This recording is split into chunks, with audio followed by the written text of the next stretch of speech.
জুলাই হত্যাকাণ্ডের মামলায় সাবেক প্রধানমন্ত্রী শেখ হাসিনার বিরুদ্ধে অক্টোবরের প্রথম সপ্তাহে সাক্ষ্য গ্রহণ শেষ হবে জানিয়েছেন প্রসিকিউশন। সকালে এ মামলায় রাজসাক্ষী হওয়া চৌধুরী আব্দুল্লাহ আল মামুনের জেরা করে স্টেট ডিফেন্স। এ সময় তিনি আওয়ামী লীগ সরকারের নানা অপকর্ম তুলে ধরেন আদালতে। তবে রাজসাক্ষী হয়ে অপরাধ স্বীকার করলেই ক্ষমা পাওয়ার সুযোগ নেই মামুনের, জানান স্টেট ডিফেন্স। অলিউর রনের রিপোর্টে বিস্তারিত।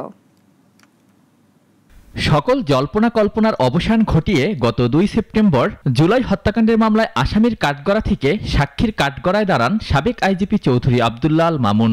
আইজিপি হিসেবে কিভাবে নিয়োগ দেওয়া হয়েছিল তাকে জবানবন্দিতে তা তুলে ধরেন তিনি। সেই সাথে জুলাই অভ্যুত্থানে পুলিশ বাহিনীর ও তৎকালীন সরকার প্রধান এবং তার এমপি মন্ত্রীদের ভূমিকাও তুলে ধরেন আদালতে। সকালে এ মামলায় জেরা করা হয় সাবেক এই আইজিপিকে। আদালতে জেরাকালে মামুন জানান, মূলত 14 সালের নির্বাচনের পরই ভেঙে পড়ে পুলিশের চেইন অব কমান্ড।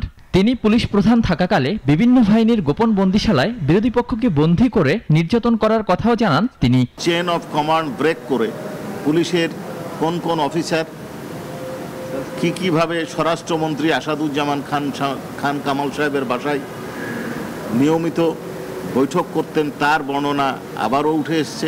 মামুন আরও জানান, কোটা আন্দোলন দমনে মরণাস্ত্র ব্যবহার ও হেলিকপ্টার থেকে গুলির সিদ্ধান্ত রাজনৈতিকভাবেই হয়েছিল।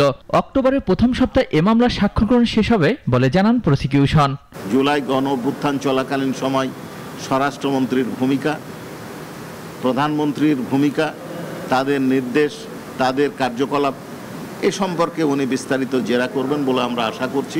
রাজসাক্ষী হয়ে অপরাধ স্বীকার করে জবানবন্দি দিলে অপরাধ থেকে পার পাওয়া যাবে না বলে জানান রাষ্ট্রনিযুক্ত স্টেট ডিফেন্স।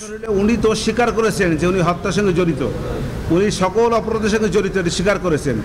অতএব যেহেতু তিনি স্বীকার করেছেন, অতএব তিনি ওনার স্বীকার অবস্থা থেকে উনি নিষ্কৃতি পাইতে পারেন না।